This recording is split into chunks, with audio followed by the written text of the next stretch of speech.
harder than a metal road. Okay, and our boundary is about 150 feet away. When we started digging pits here, people walking there made fun of us, saying that let alone grass, weeds won't grow here, because this was completely dry, very hard, nothing was there. And I said, okay, we'll try. So this area is about quarter acre. So we dug 192 pits. We planted banana. Along with it, we planted tur dal, tomato, watermelon, cucumber. All of them at the same time. Cucumber and watermelon did not even sprout. Watermelon sprouted some about a feet long creeper, nothing came. With tomato, we got about 300 kgs. The first to yield was about 300 kgs of tomato in quarter acre. If you look at it from a tomato yield standpoint, it's pathetic. You can get about 1000 kgs from this land. Okay. But our primary crop here was banana. Okay. So it was 300 kgs of tomato was a bonus. Next, we had put tur dal, right? Tur dal grew taller. Okay, and tomato, because it did not get any sunlight, they all died. But we didn't remove the plant. So they all died, decayed, and added organic content. Tur dal had come up. We got 50 kgs of dal. Okay, and tur dal, being a legume, added nitrogen into the soil. Okay, and when tur dal, when we harvested tur dal, we just let the plant die here itself, and by that time banana had come up. Okay, because by that time the tomato had fallen, tomato leaves had fallen, tur dal leaves had fallen, we had started seeing some weeds also started growing because of the organic. We never tilled this land or removed the weeds completely. We just used to cut them and let the weeds be here itself. You can feel the sponginess now after 4 years. Okay. What happened was, once the bananas came up, the tur dal also died, right? Now, this banana plantation, we water it only once in 7 days during summer. But post June, we don't water it. Okay. Conventional farming method, even during rainy season, bananas get watered every day. For better yield. Better yield. Okay.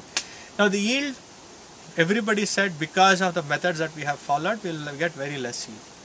Our average yield for Elaki, this is the Elaki banana variety, is considered to be about 7.5 to 8 kgs. If you get in the first time, it's considered to be average.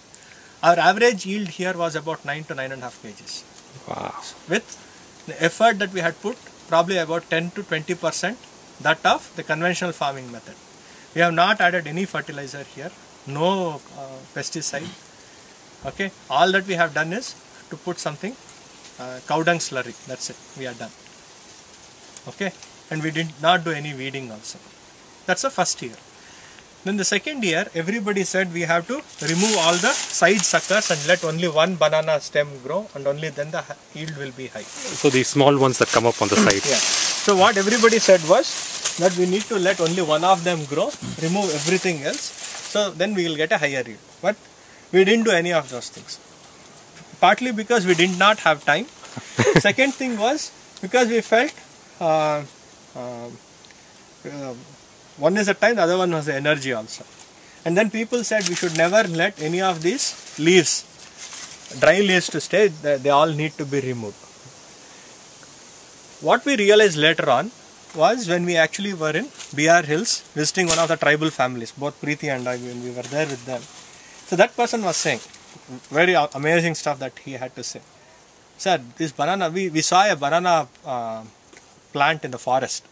He said, yeah, they all grow very well in the forest. Then I asked him, how do you grow? He said, exactly like the way it grows in the forest. What do you mean? Sir, we don't remove any of these things. I said, why? Sir, who will go in the forest making it remove it? So whenever it falls off, it falls off. Whenever it has to fall off, it will fall off. So we don't do anything. That's how we grow it even in our farm. Okay. What about removing the side stuff? In the forest, will somebody go and prune it? They all grow wild and it will thrive, and so we don't do it. Then I asked him, what about, but I was told that the yield reduces. He said, yeah, it reduces. For the first year, if you are getting 8 kgs, if I let only one sucker grow, then I get 7.5 kgs the second year. But if I don't do that, it might become half. No, see, the yield reduces. But we had already been doing that. I just wanted to. Sir, I don't know about all those things. People from city are a lot more knowledgeable. But this I do a very simple math, sir. When I grow like this, about 5 of them grow at the same time. So in a year, I get 5 bunches of about 4 kgs. Okay, and I think 20 kgs is more than one 8 kg bunch that I get. So that's what we have been doing. Even now, we get about 4 to 5 kgs bunches, but every 3 months once we keep getting a bunch. Awesome. Instead of cleaning up everything and having only one and get one bunch of 8 kgs in a year. And it also acts like a protection, I think. Yes. Yeah. And now because of they're all in such a big bunch, very heavy winds that are there, I don't need to worry that they will fall off. And I don't need to spend time in terms of giving them artificial support. So essentially, as long as you follow the natural principles that they have been doing, I think it's good enough. It's brilliant. Otherwise, I would have spent so much of money just giving them support. And look at the time that I had to spend to make them look clean. What about these areca nut trees? I'll come to that. Before I'll finish off this with this. Okay. The moment I start peeling off all these dry things, it will make the banana plants look very nice. Right? Look nice. Look nice. The thing that we don't understand is the moment I start peeling off, let me just show you the easier one. Okay. You know what am I exposing here? Moisture. So it looks nice. I'm making the plant lose all its moisture. Look at that. Too much water is coming out. My God. I'm forcing the plant to lose all its. Don't ensure that you don't touch your shirt. Oh, because of that. Yeah, it stains very badly. This guy, right? Yeah. So look at the moisture it has, and we want to remove it and then artificially feed again the water. As long as I don't do any of this, make it look good. There's enough moisture that is retained by the plant that I don't need to keep it feeding. No beauty pageant. Yeah. It's brilliant. Okay. So these are the things that we learned by accident. It's not like we knew, we had planned out and all those things. The second thing was, then we had a lot of shade now. Because of, 1 second, this is the black pepper plant. Oops, sorry. No, 1 second, nothing will happen. I just stand on it. No, nothing will happen. So then we had a lot of shade, right? So how to maximize the shaded part of the thing? What are the things that need shade when it is growing? Okay, we said areca nut. So these are 2-year-old areca nuts. Okay, and people who said we won't be able to grow weed, we have been able to grow areca nut. Okay, and people think that it needs lots of water, lots of nutrition, and it can be grown only in the Western Ghats. Okay, and we have been able to grow. This will start yielding in about 1.5 years from now. And these are very healthy looking. Yeah, and a lot of people who have come from the Western Ghats, they don't believe that when I say that they're 2 years. They think that they're about 4-year-old. So the next thing that we said, what else can we do? So we have, because we have 192, we ended up getting about 96 alternate we went, and we got 96 areca nut. The next one that we said was, we'll plant coffee. Oh, wow. Okay, we have about 95 coffee plants. They are all 1.5 years old and they have started yielding. Okay, cool. They'll all be ready to harvest, and this year we'll get enough coffee for about 2 to 3 months. Next year we will have enough to sell. Okay, and all that we have done is just planted the sapling. And because these guys need shade to grow. Shade to grow. Okay, then we said, how much more can we use the shade part of it? So we ended up planting vanilla. Come here. These creepers are vanilla. These creepers are vanilla. And we didn't want to build any artificial shade, and this is the Glircidia. We just put a stem and it has grown, and we have used the same infrastructure without trying to put any. As if you're telling me as if you are buying some rod and putting it. You're growing it actually. Yeah. So this one you trim it out so that it doesn't expand around, or does it automatically? No, at some height we'll just cut it off, and then they start falling. So it's grown till here, right? Right. So that part is okay. Then we start bending it down so that it's reachable for us. Got it's it. not about, it can grow as long as it wants. So just let me know what the time is, okay? Sure. Because in my enthusiasm I can keep talking. So see, these are all the coffee that is there. So there are.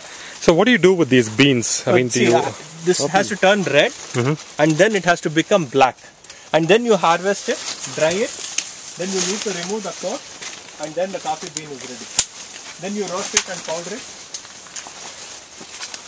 And all this was local consumption. Yeah, yeah. At least for the first 2 years it will be for local consumption.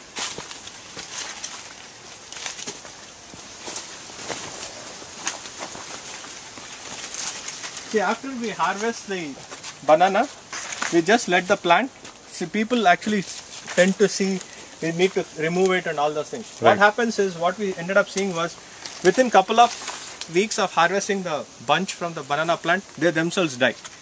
So we don't have to spend half an hour per plant to removing them. Oh, yes. So they automatically die slowly, and that's about it. Done.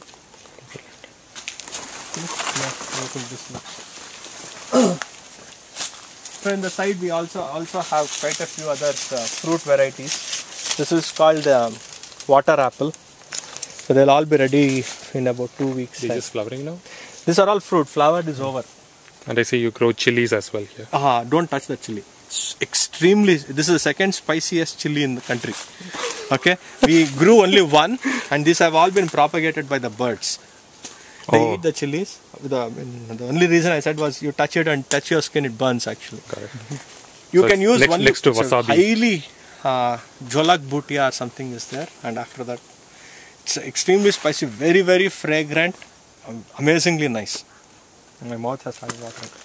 It tastes very nice. But what you can use, instead of 10 big chilies, you can use only one of them, and it's good.